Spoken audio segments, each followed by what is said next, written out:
Les démons sont des créatures qui naissent de la peur des humains. Dans cette vidéo, tu vas découvrir les 5 démons les plus puissants apparus dans l'anime et le manga Chainsaw Man. Alors, si j'ai piqué ta curiosité, commençons. 5e place, le démon des armes à feu, démon fusil. Tu pensais que le démon des armes à feu serait plus haut dans le classement? Eh bien non. Il existe des personnages bien plus puissants. Regarde ça.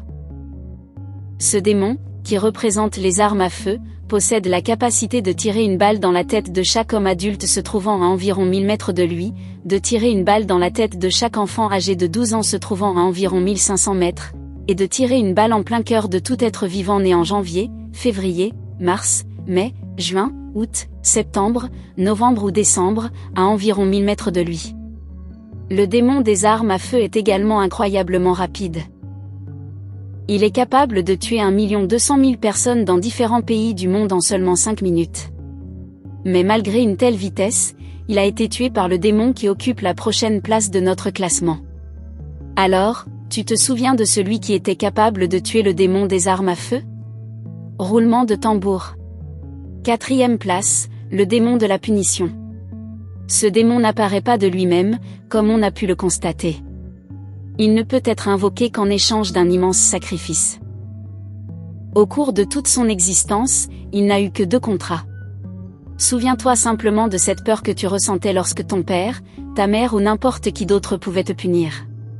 En utilisant Yutaro Kuroz et Michiko Tando, ces deux-là, Makima conclut un contrat avec le démon de la punition à un prix inconnu. Celui-ci parvient alors à vaincre le démon des armes à feu.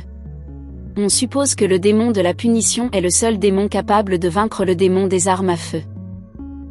Et chaque fois qu'il est tué, il se réincarne en enfer, ce qui le rend immortel. 3e place, le démon du contrôle, que tout le monde ne peut s'empêcher d'aimer et de désirer, même avec de la haine dans les yeux. L'une de ses principales capacités est justement le contrôle. Grâce à celle-ci, comme tu t'en souviens, elle a réussi à prendre sous son contrôle l'un des démons hybrides les plus puissants du monde de l'homme à la tronçonneuse. D'ailleurs, parlons-en, il occupe la 2e place. 2e place. Le démon tronçonneuse, capable d'effacer les autres. Je pense qu'il faut simplement l'approcher avec douceur, si tu es gentil avec lui, il saura te le rendre. Quant à ce personnage, nous savons encore très peu de choses sur lui. 1re place, le démon des ténèbres. Pour mieux comprendre sa puissance, rappelons-nous que lorsqu'il est apparu, il a manipulé les ténèbres en enveloppant toute la zone environnante, tout en faisant apparaître les corps de plusieurs astronautes coupés en 2. Le démon des ténèbres peut également faire apparaître une lame de ténèbres d'un noir charbon, avec des clochettes fixées à son manche. Il peut contrôler ces clochettes par télékinésie afin d'attaquer ses ennemis. Dès qu'il entre en contact avec quelqu'un, toute personne qui le frappe se met à saigner abondamment dès que les clochettes retentissent.